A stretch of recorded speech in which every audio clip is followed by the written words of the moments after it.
Hello dear friends, അപ്പോൾ നമ്മുടെ NIOSന്റെ accountancy exam അടുത്ത് വരികയാണ്. അപ്പോൾ അക്കൗണ്ടൻസി എക്സാമിന്റെ ക്വസ്റ്റ്യൻ പാറ്റേൺ നമുക്ക് ജസ്റ്റ് ഒന്ന് പരിചയപ്പെടാം. അപ്പോൾ പുതിയ അപ്ഡേഷൻ വന്നതിന് ശേഷം നമുക്ക് കൂടുതൽ ഒബ്ജക്റ്റീവ് ടൈപ്പ് ക്വസ്റ്റ്യൻസ് ഇൻക്ലൂഡ് ചെയ്തിട്ടുണ്ട്. നമുക്ക് ആദ്യം തന്നെ 14 ക്വസ്റ്റ്യൻസ് ഒബ്ജക്റ്റീവ് ടൈപ്പാണ് നമുക്ക് വരുന്നുള്ളത്. അതായത് 1 മാർക്ക് ക്വസ്റ്റ്യൻസ് ആണ്. അവിടെ നമുക്ക് ഓരോന്നിനും 4 ഓപ്ഷൻസ് വീതം കൊടുത്തിട്ടുണ്ട്. അപ്പോൾ ആ ഓപ്ഷനുകളിൽ നിന്ന് നമ്മൾ അതിന്റെ ശരിയായ ഉത്തരം നമ്മൾ തിരഞ്ഞെടുത്താൽ മതി. അതിൽ തന്നെ 1 മാർക്കിന്റെ ക്വസ്റ്റ്യനിൽ തന്നെ മിക്ക ക്വസ്റ്റ്യൻസിനും നമുക്ക് ഓപ്ഷൻസ് കൂടി കൊടുത്തിട്ടുണ്ട്. ഉദാഹരണം നമുക്ക് 10ാമത്തെ ക്വസ്റ്റ്യനിൽ തന്നെ 2 ക്വസ്റ്റ്യൻസ് കൊടുത്തിട്ടുണ്ട്. അപ്പൊ മിക്ക ക്വസ്റ്റ്യനിലും നമുക്ക് ഓപ്ഷൻസ് കൊടുത്തിട്ടുണ്ടാവും. അപ്പൊ അതിൽ നിന്ന് നമുക്ക് എന്ത് ചെയ്താൽ മതി, വേണ്ട നമുക്ക് അറിയുന്ന ഒരു ക്വസ്റ്റ്യന്റെ മാത്രം നമ്മൾ ഉത്തരം എഴുതിയാൽ മതി. അത് കഴിഞ്ഞാൽ നമുക്ക് 2 മാർക്കിന്റെ ഒരുപാട് ക്വസ്റ്റ്യൻസ് വരുന്നുണ്ട്. അതിനകത്ത് ഫില്ലിംഗ് ദ ബ്ലാങ്ക്സ് ഒക്കെ വരുന്നുണ്ട്. ഒരു ക്വസ്റ്റ്യൻ ശ്രദ്ധിക്കുക. A transaction is not recorded is an error of dash and a transaction is recorded but an error is committed in the process of recording is an error of dash. അപ്പൊ ഇങ്ങനെ filling the blanks ഒക്കെ കൊടുത്തിട്ടുണ്ട്. അപ്പൊ നമ്മൾ ഒരു transaction നമ്മൾ not recorded, ഒരു transaction നമ്മൾ റെക്കോർഡ് ചെയ്തിട്ടേ ഇല്ല. ഇത് നമ്മുടെ trial balance and rectification of error എന്ന ചാപ്റ്ററിൽ നിന്നുള്ള ഒരു ക്വസ്റ്റ്യൻ ആണ്. അപ്പൊ അത് ഏതാണ്? എറർ ഓഫ് ഒമീഷൻ ആണ്. എന്നാൽ അതിൽ തന്നെ കണ്ടിന്യൂ ചെയ്ത് ചോദിക്കുന്നുണ്ട്, but an error is committed in the process of recording is an error of dash. അത് എറർ ഓഫ് കമ്മീഷൻ ആണ്. നമ്മൾ റെക്കോർഡ് ചെയ്യുന്നുണ്ട്, പക്ഷെ ആ റെക്കോർഡ് ചെയ്യുന്ന സമയത്ത് എന്ത് വരുന്നുണ്ട്, ചില എറേഴ്സ് വരുന്നുണ്ട്. അത് എറർ ഓഫ് കമ്മീഷൻ ആണ്. അപ്പൊ ഇങ്ങനെയുള്ള ഫില്ലിംഗ് ദ ബ്ലാങ്ക്സ് ക്വസ്റ്റ്യൻസ് ഒക്കെ ചോദിക്കുന്നുണ്ട്. അപ്പൊ അങ്ങനെ 2-3 ക്വസ്റ്റ്യൻസ് അങ്ങനെ വരുന്നുണ്ട്. അത് കഴിഞ്ഞാൽ നമുക്ക് 4 മാർക്കിന്റെ ഒരു 2 ക്വസ്റ്റ്യൻസ് കൊടുക്കുന്നുണ്ട്. അവിടെ ചില ട്രാൻസാക്ഷൻ കൊടുത്തിട്ട് ഇത് ഏത് ടൈപ്പ് ട്രാൻസാക്ഷൻ ആണ്, അങ്ങനെയുള്ള ചില ക്വസ്റ്റ്യൻസ്, അത് 1-2 ക്വസ്റ്റ്യൻസ് നമ്മുടെ വീഡിയോയിൽ ഉൾപ്പെടുത്തിയിട്ടുണ്ട്. നിങ്ങൾക്കത് കാണാൻ വേണ്ടി പറ്റും. അപ്പൊ അങ്ങനെയുള്ള ക്വസ്റ്റ്യൻസ് ഉണ്ട്. അത് കഴിഞ്ഞാൽ നമുക്ക് 3 മാർക്കിന് ഒരുപാട് തിയറി ആയിട്ടുള്ള ക്വസ്റ്റ്യൻസ് ഉൾപ്പെടുത്തിയിട്ടുണ്ട്. തിയറി അതേപോലെ ചെറിയ രീതിയിലുള്ള പ്രോബ്ലംസ് ഒക്കെ ആയിട്ട് നമുക്ക് 3 മാർക്കിന്റെ കൂടുതൽ ക്വസ്റ്റ്യൻസ് ഉൾപ്പെടുത്തിയിട്ടുണ്ട്. 5 മാർക്കാണ് നമ്മുടെ എസ്എ ടൈപ്പ് ക്വസ്റ്റ്യനിൽ വരുന്നത്. അതിൽ ഒന്ന് നമുക്ക് ഉറപ്പായിട്ട് വരുന്നത് നമ്മുടെ ഫൈനൽ അക്കൗണ്ട് ആണ്. Trading account, profit and loss account and balance ഷീറ്റിന്റെ ഒരു ക്വസ്റ്റ്യൻ ഉണ്ട്. അതിന് ഓപ്ഷൻ ആയിട്ട് നിങ്ങൾക്ക് നോട്ട് ഫോർ പ്രോഫിറ്റ് ഓർഗനൈസേഷനിൽ നിന്ന് ഒരു ക്വസ്റ്റ്യൻ ഉണ്ടാവും. അത് നിങ്ങൾ ഫൈനൽ അക്കൗണ്ട് ചെയ്യുന്നതായിരിക്കും കുറച്ചും കൂടി ഉചിതമായിട്ട് വരുന്നത്. അത് കഴിഞ്ഞാൽ നമ്മുടെ അഡ്മിഷൻ ഓഫ് എ പാർട്ട്ണർ അല്ലെങ്കിൽ റിട്ടയർമെന്റ് അല്ലെങ്കിൽ ഡിസൊല്യൂഷൻ, ഇവിടെ നിന്ന് ഒരു ക്വസ്റ്റ്യൻ നമുക്ക് ഉറപ്പായിട്ട് എസ്ഐക്ക് ഉണ്ടാവും. ഓക്കെ, അത് കഴിഞ്ഞാൽ പിന്നെ നമുക്ക് ഈ ക്വസ്റ്റ്യന്റെ മാർക്കിംഗ് പാറ്റേൺ എന്ന് പറയുന്നത് നമുക്ക് അക്കൗണ്ടൻസിക്ക് 3 ബുക്കുകളായിട്ടാണ് ഉള്ളത്. അതിൽ ആദ്യത്തെ ബുക്കിൽ നിന്ന് നമുക്ക് 20 മാർക്ക് വരെയുള്ള ക്വസ്റ്റ്യൻസ് ഉണ്ടാവും. 2ാമത്തെ ബുക്കിൽ നിന്നാണ് നമുക്ക് ഏറ്റവും കൂടുതൽ ക്വസ്റ്റ്യൻസ്, 60 മാർക്ക് വരെ 2ാമത്തെ ബുക്കിൽ നിന്നാണ്. ദെൻ ബാക്കിയുള്ള 20 മാർക്ക് നമ്മുടെ 3ാമത്തെ ബുക്കിൽ നിന്നാണ്. അപ്പൊ 3ാമത്തെ ബുക്കിന്റെ ആൻസർ നിങ്ങൾ എഴുതുന്ന സമയത്ത് വളരെ ശ്രദ്ധിക്കണം. ആ 3ാമത്തെ ബുക്കിൽ നിന്ന് തന്നെ നമുക്ക് 2 ഓപ്ഷൻ ഉണ്ട്. ഒന്ന് അനാലിസിസ് ഓഫ് ഫിനാൻഷ്യൽ സ്റ്റേറ്റ്മെന്റ്, മറ്റൊന്ന് കമ്പ്യൂട്ടറൈസ്ഡ് അക്കൗണ്ടിംഗ് സിസ്റ്റം. അപ്പൊ അതിൽ ഏതെങ്കിലും ഒരു സെറ്റിന് മാത്രമാണ് നിങ്ങൾ എന്ത് ചെയ്യേണ്ടത്, ഉത്തരം എഴുതേണ്ടത്. അപ്പൊ അതിൽ അനാലിസിസ് ഓഫ് ഫിനാൻഷ്യൽ സ്റ്റേറ്റ്മെന്റ് കുറച്ചും കൂടി ബുദ്ധിമുട്ടായതുകൊണ്ട് നമുക്ക് എളുപ്പം എന്ന് പറയുന്നത് കമ്പ്യൂട്ടറൈസ്ഡ് അക്കൗണ്ടിംഗ് സിസ്റ്റം ആണ്. Application of computer in financial accounting എന്നുള്ളതാണ്. അപ്പൊ അവിടെ നിന്ന് നിങ്ങൾക്ക് 20 മാർക്കിന്റെ ക്വസ്റ്റ്യൻ ഉണ്ട്. അവിടെയും വീണ്ടും 1 മാർക്കിന്റെ 2 മാർക്കിന്റെ 5 മാർക്കിന്റെ ഒരു ക്വസ്റ്റ്യൻ എന്നുള്ള രീതിയിലാണ് സെറ്റ് ചെയ്ത് വെച്ചിരിക്കുന്നത്. അപ്പൊ ഇങ്ങനെയാണ് നിങ്ങൾ അറ്റൻഡ് ചെയ്യേണ്ടത്. അപ്പൊ നിങ്ങൾ മുഴുവൻ ക്വസ്റ്റ്യൻസ് എന്ത് ചെയ്യുക, കൃത്യമായിട്ട് ഓരോ ക്വസ്റ്റ്യന്റെ മുകളിലും അതിന്റെ കൃത്യമായിട്ടുള്ള ഇൻസ്ട്രക്ഷൻസ് കൊടുത്തിട്ടുണ്ട്. അത് കൃത്യമായിട്ടും വായിച്ചതിന് ശേഷമേ നിങ്ങൾ എന്ത് ചെയ്യാൻ പാടുള്ളൂ, ഉത്തരം എഴുതാൻ പാടുള്ളൂ. കാരണം മിക്ക ക്വസ്റ്റ്യൻസിലും നമുക്ക് ഒരുപാട് തന്നിട്ടുണ്ട്. അപ്പൊ അതിൽ ആൻസർ എനി 5 അല്ലെങ്കിൽ ഒരുപാട് ട്രാൻസാക്ഷൻ തന്നിട്ടുണ്ടാവും. ഇതിൽ ഏതെങ്കിലും 3 എണ്ണത്തിന്റെ ജേർണൽ എൻട്രി എഴുതുക. ഇങ്ങനെയാണ് മിക്ക ക്വസ്റ്റ്യൻസ് ഉണ്ടാവുക. അതുകൊണ്ട് എല്ലാ ക്വസ്റ്റ്യന്റെയും അതിന്റെ കൃത്യമായ ഇൻസ്ട്രക്ഷനും ഓരോന്നിന്റെയും കൃത്യമായ മാർക്കും നിങ്ങൾ പരിശോധിച്ചതിന് ശേഷം മാത്രം എന്ത് ചെയ്യുക, നിങ്ങൾ ആൻസർ എഴുതുക. ഒരു ക്വസ്റ്റ്യനും നിങ്ങൾ എന്ത് ചെയ്യാൻ പാടില്ല, സ്കിപ്പ് ചെയ്യാൻ പാടില്ല. ഒബ്ജക്റ്റീവ് ടൈപ്പ് ക്വസ്റ്റ്യൻ എന്തായാലും നിങ്ങൾ എന്ത് ചെയ്യണം, അറ്റൻഡ് ചെയ്യണം. ബാക്കിയുള്ള മുഴുവൻ ക്വസ്റ്റ്യനും അതിൽ മിക്ക ക്വസ്റ്റ്യനും ഓപ്ഷൻസ് ഉള്ളത് കൊണ്ട് ഓപ്ഷനും വായിച്ചതിന് ശേഷം നിങ്ങൾക്ക് അതിൽ ഏതാണോ നല്ല രീതിയിൽ എഴുതാൻ പറ്റുന്നത് അതാണ് നിങ്ങൾ കൃത്യമായിട്ട് അതിന്റെ നമ്പർ ഇട്ടുകൊണ്ട് നിങ്ങൾ എഴുതുക. അപ്പോൾ നമുക്ക് കഴിഞ്ഞ 1-2 വർഷങ്ങളിൽ ചോദിച്ച 3 മാർക്കിനൊക്കെ ചോദിച്ച പല ക്വസ്റ്റ്യൻസ് നമ്മുടെ വീഡിയോയിൽ ഉൾപ്പെടുത്തിയിട്ടുണ്ട്. അപ്പോൾ ഓരോന്നായി നിങ്ങൾ കണ്ടു നോക്കുക. 3 മാർക്കിന് ചോദിച്ച മറ്റൊരു ചോദ്യമാണ്, enumerate any 6 items legal representative of a deceased partner are entitled to. അപ്പോൾ ഒരു പാർട്ട്ണർഷിപ്പ് ഫേമിൽ നിന്ന് ഒരു പാർട്ട്ണർ മരിക്കുകയാണ് എങ്കിൽ ആ പാർട്ട്ണറുടെ നിയമപരമായ അവകാശികൾക്ക് ഏതൊക്കെ എമൗണ്ട് ആണ് ആ ഒരു പാർട്ട്ണർഷിപ്പ് ഫേമിൽ നിന്ന് നൽകേണ്ടത്. ഒന്ന്, അദ്ദേഹത്തിന്റെ ക്യാപിറ്റൽ ബാലൻസ്. അദ്ദേഹത്തിന്റെ ക്യാപിറ്റൽ ബാലൻസ് എത്രയുണ്ടോ ആ എമൗണ്ട് ബന്ധുക്കൾക്ക് കൊടുക്കേണ്ടതാണ്. അതേപോലെ അവിടെ ആ ഒരു പാർട്ട്ണർഷിപ്പ് ഫേമിൽ ക്യാപിറ്റലിന് ഇൻട്രസ്റ്റ് കൊടുക്കുന്നുണ്ട് എങ്കിൽ ആ മരിക്കുന്നത് വരെയുള്ള ഡേറ്റിന്റെ ഇൻട്രസ്റ്റ് കാൽക്കുലേറ്റ് ചെയ്തിട്ട് ആ എമൗണ്ട് കൂടി കൊടുക്കണം. Then share of good will. ആ സ്ഥാപനത്തിന്റെ ഗുഡ് വില്ലിന് ഈ മരണപ്പെട്ട പാർട്ട്ണർ കൂടി ആ ദിവസം വരെ അവകാശി ആയതുകൊണ്ട് ആ മരണപ്പെട്ട ദിവസം വരെയുള്ള ഡേറ്റ് അടിസ്ഥാനത്തിൽ കാൽക്കുലേറ്റ് ചെയ്തിട്ട് അതിന്റെ എമൗണ്ട്. Then undistributed profit. അവിടെ അൺഡിസ്ട്രിബ്യൂട്ടഡ് ആയിട്ട് എന്തെങ്കിലും പ്രോഫിറ്റ് ഉണ്ട് എങ്കിൽ അതിന്റെ വിഹിതം കൊടുക്കണം. ദെൻ നമ്മുടെ ഒരു പാർട്ട്ണർ മരിച്ചു കഴിഞ്ഞാൽ അവിടെ ആ ബിസിനസിന്റെ അസറ്റ് ആൻഡ് ലയബിലിറ്റീസ് റീവാല്യൂ ചെയ്യണം. അപ്പൊ ആ റീവാല്യൂ ചെയ്യുന്ന സമയത്ത് അവിടെ നമുക്ക് പ്രോഫിറ്റ് ആണ് എങ്കിൽ ഈ പാർട്ട്ണറുടെ share. Then profit up to the date of death. ആ ബിസിനസിന്റെ ആ മരണപ്പെടുന്ന ദിവസം വരെയുള്ള ദിവസങ്ങളിൽ പ്രോഫിറ്റിലൂടെയാണ് പോയിക്കൊണ്ടിരിക്കുന്നുള്ളതെങ്കിൽ ആ പ്രോഫിറ്റിന്റെ വിഹിതം. അവരുടെ ജോയിന്റ് ലൈഫ് പോളിസി ഉണ്ട് എങ്കിൽ അതിന്റെ വിഹിതം. ഇത്രയും എമൗണ്ട് ആണ് നിയമപരമായ അവകാശികൾക്ക് നമ്മൾ നൽകേണ്ടത്. അത് ആ പാർട്ട്ണറുടെ പ്രോഫിറ്റ് ഷെയറിംഗ് റേഷ്യോ എത്രയാണ് ആ റേഷ്യോയുടെ അടിസ്ഥാനത്തിലാണ് നൽകേണ്ടത്. അതേപോലെ കാൽക്കുലേറ്റ് ചെയ്യുന്ന സമയത്ത് ആ മരണപ്പെട്ട ഡേറ്റ് ഏതാണോ ആ ഡേറ്റ് അത്രയും ദിവസം വെച്ചിട്ടാണ് കാൽക്കുലേറ്റ് ചെയ്യേണ്ടത്. അതേപോലെ ഇത്രയാണ് നമ്മുടെ ഇവിടെ ഈ ക്വസ്റ്റ്യനിൽ എഴുതേണ്ടത്. അതേപോലെ അവരിൽ നിന്ന് ബിസിനസ്സിലേക്ക് ഇങ്ങോട്ട് എടുക്കേണ്ട ചില എമൗണ്ട് ഉണ്ട്. ഒന്ന്, ആ പാർട്ട്ണർ ഡ്രോയിങ്സ് എടുത്തിട്ടുണ്ടെങ്കിൽ ഡ്രോയിങ്സ്, ആ ഡ്രോയിങ്സിന്റെ ഇൻട്രസ്റ്റ് ഉണ്ട് എങ്കിൽ അത്. അതേപോലെ അവിടെ റീവാലുവേഷൻ ചെയ്യുന്ന സമയത്ത് പ്രോഫിറ്റ് അല്ല ലോസ് ആണെങ്കിൽ അത് വരും. അതേപോലെ ആ മരണപ്പെടുന്ന ദിവസം വരെ അവിടെ നഷ്ടത്തിലാണ് പോയിക്കൊണ്ടിരിക്കുന്നുണ്ടെങ്കിൽ അതിന്റെ വിഹിതം. ഇതൊക്കെ നമ്മൾ അവരിൽ നിന്ന് ഇങ്ങോട്ട് ഈടാക്കേണ്ടതും ആണ്. ഓക്കെ, അപ്പൊ NIOSന്റെ അക്കൗണ്ടൻസി എക്സാമിന് ചോദിച്ച ഒരു ക്വസ്റ്റ്യൻ ആണ്, explain the term under subscription and over subscription. അപ്പൊ ഒരു കമ്പനി ഷെയർ ഇഷ്യൂ ചെയ്യുന്ന സമയത്ത് അവിടെ 3 സിറ്റുവേഷൻസ് ഉണ്ടാവാറുണ്ട്. Full subscription, under subscription and over subscription. Full subscription എന്ന് വെച്ചാൽ നമ്മൾ എത്ര നമ്പർ ഷെയർ ആണോ ഇഷ്യൂ ചെയ്തത് അത്രയും നമ്പർ ഷെയറിന് നമുക്ക് ആപ്ലിക്കേഷൻ കിട്ടുകയാണ് എങ്കിൽ ഈക്വൽ ആയിട്ടാണ് കിട്ടുന്നുണ്ട് എങ്കിൽ അത് ഫുൾ സബ്സ്ക്രിപ്ഷൻ ആണ്.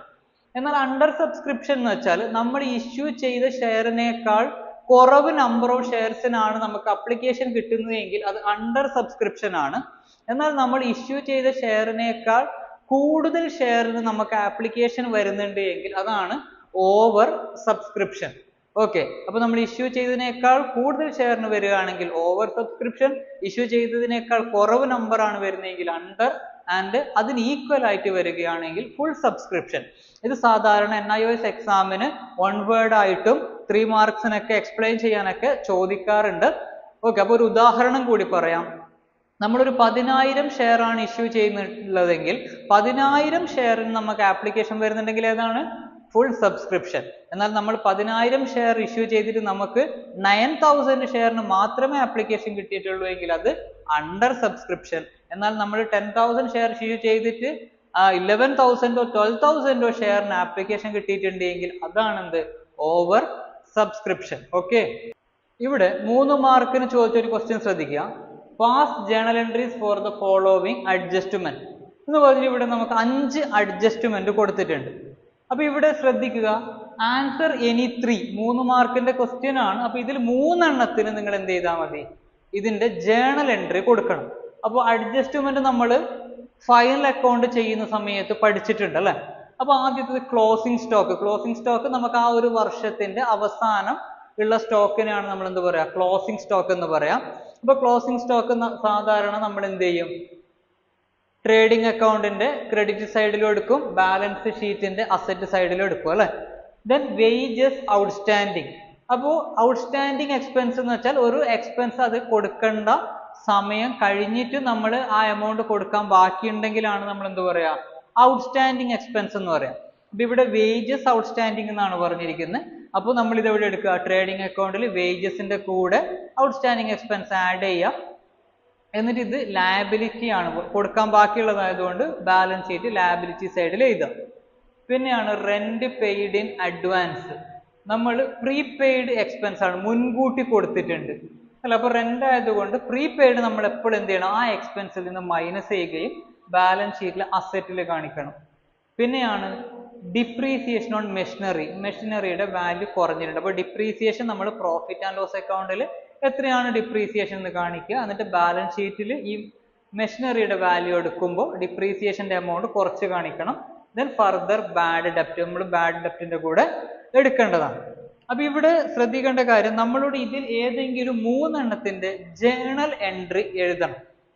ഓക്കെ, അപ്പൊ ആദ്യത്തത് ക്ലോസിംഗ് സ്റ്റോക്ക്. അപ്പൊ ക്ലോസിംഗ് സ്റ്റോക്കിന്റെ ജേണൽ എൻട്രി എന്താണ് നമുക്ക് വരുന്നത്, closing stock account debtor to trading account. Then wages outstanding, എന്താണ് wages account debtor to outstanding expense. Then rent paid in advance, എന്താണ് അത് പ്രീപെയ്ഡ് എക്സ്പെൻസ് ആയതുകൊണ്ട് prepaid expense account debtor to rent account.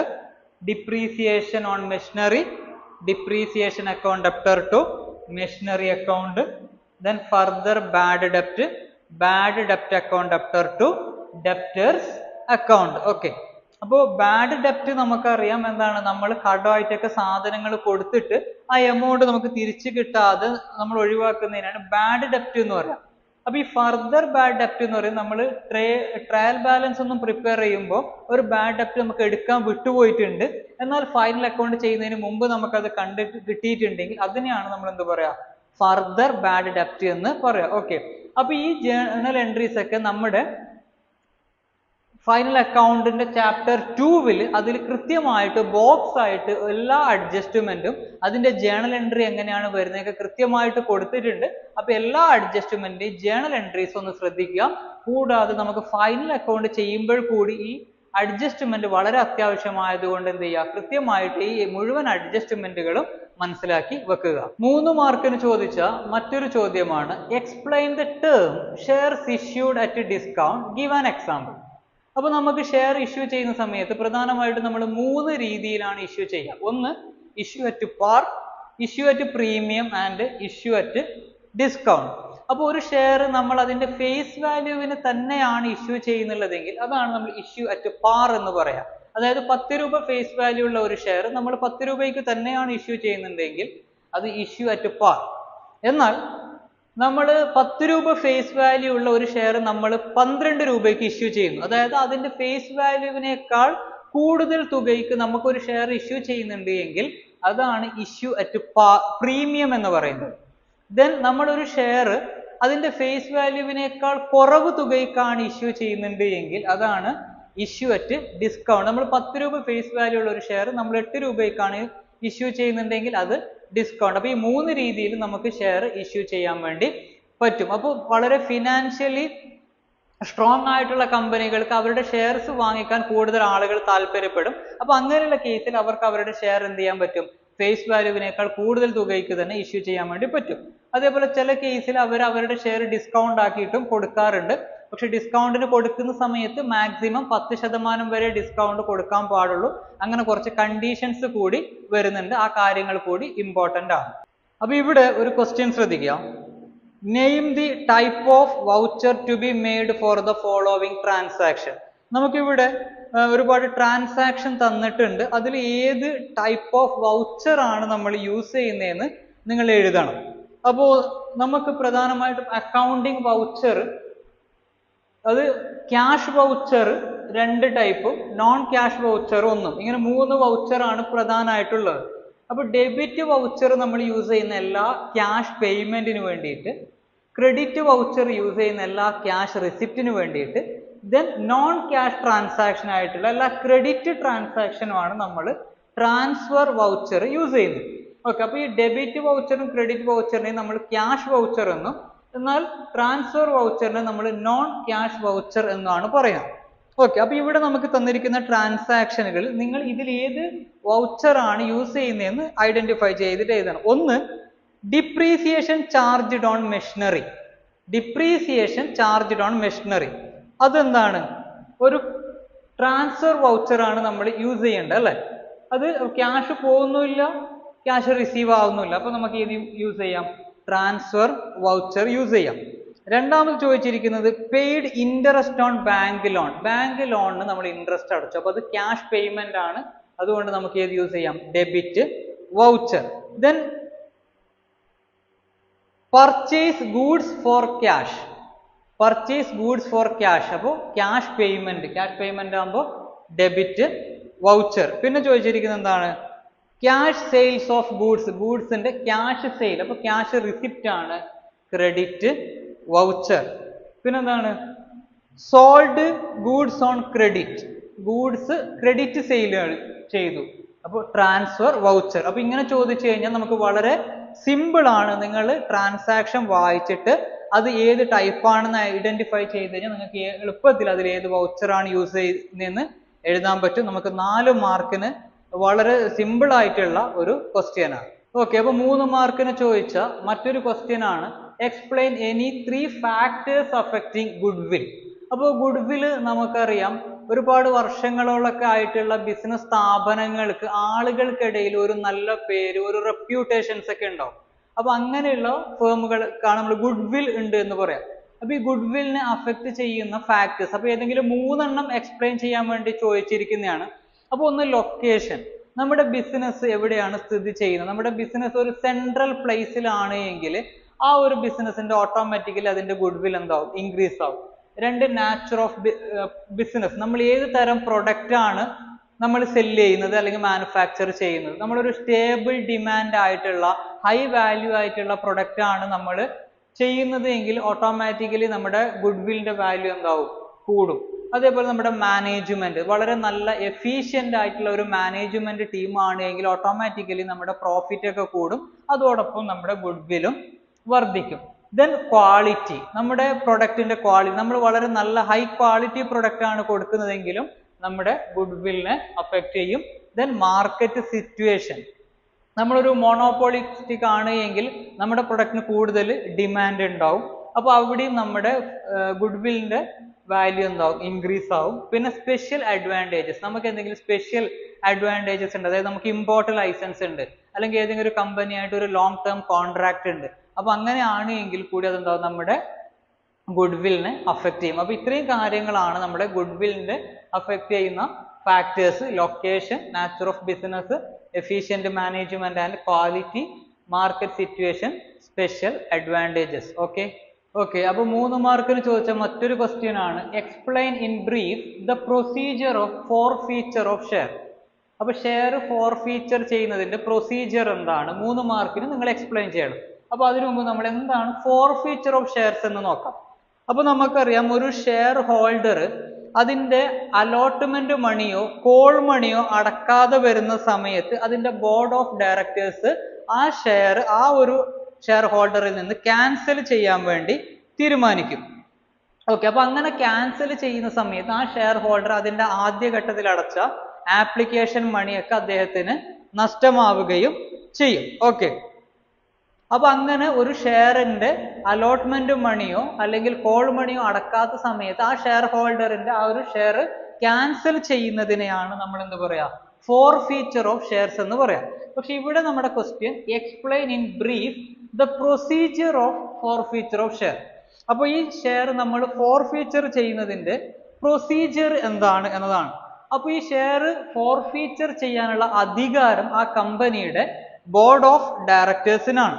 Okay, അപ്പൊ ഈ board of directors അവർക്ക് 14 ദിവസം മുമ്പ് എന്ത് ചെയ്യണം? ഒരു നോട്ടീസ് കൊടുക്കണം. ക്ലിയർ ആയിട്ട് നിങ്ങളുടെ ഷെയറിന്റെ ഇത്ര എമൗണ്ട് നിങ്ങൾ അടക്കാൻ ബാക്കിയുണ്ട്, ഇത്ര ദിവസത്തിന് മുമ്പ് നിങ്ങൾ ആ എമൗണ്ട് അടച്ചിട്ടില്ല എന്നുണ്ടെങ്കിൽ നിങ്ങളുടെ ഷെയർ ക്യാൻസൽ ചെയ്യുമെന്നുള്ള ഒരു നോട്ടീസ് കൊടുക്കണം. അപ്പൊ അവിടെ 1 മാർക്കിനുള്ള ഒരു ചാൻസും കൂടി ഉണ്ട്. എത്ര ദിവസം മുമ്പാണ് നമ്മൾ ഡിഫോൾട്ടിംഗ് മെമ്പേഴ്സിന് നോട്ടീസ് കൊടുക്കേണ്ടത്? 14 ദിവസം മുമ്പാണ്. ഓക്കെ. അപ്പോൾ ആ നോട്ടീസിൽ കൃത്യമായിട്ട് പറയണം ഇത്ര എമൗണ്ട് ഇത്ര തീയതിക്ക് മുമ്പ് നിങ്ങൾ അടച്ചിട്ടില്ല എന്നുണ്ടെങ്കിൽ നിങ്ങളുടെ ഷെയർ ക്യാൻസൽ ചെയ്യുകയും എന്ന് പറയണം. എന്നിട്ട് ആ ദിവസമായിട്ടും ആ എമൗണ്ട് ആ ഷെയർ ഹോൾഡർ അടച്ചിട്ടില്ല എന്നുണ്ടെങ്കിൽ ആ ഷെയർ ക്യാൻസൽ ചെയ്യുകയും ആ ഷെയർ കൊടുക്കുന്ന സമയത്ത് കൊടുത്ത അതിന്റെ ഷെയർ സർട്ടിഫിക്കറ്റ് ബാക്കി കാര്യങ്ങളൊക്കെ ആ ഷെയർ ഹോൾഡറിൽ നിന്ന് തിരിച്ചു വാങ്ങുകയും ചെയ്യണം. ഇതാണ് നമുക്ക് ഫോർഫീറ്റ് ചെയ്യുന്നതിന്റെ പ്രൊസീജിയർ. നിങ്ങൾക്ക് സിമ്പിൾ ആയിട്ട് 3 മാർക്കിന് എഴുതാൻ പറ്റുന്ന രൂപം. ഓക്കെ.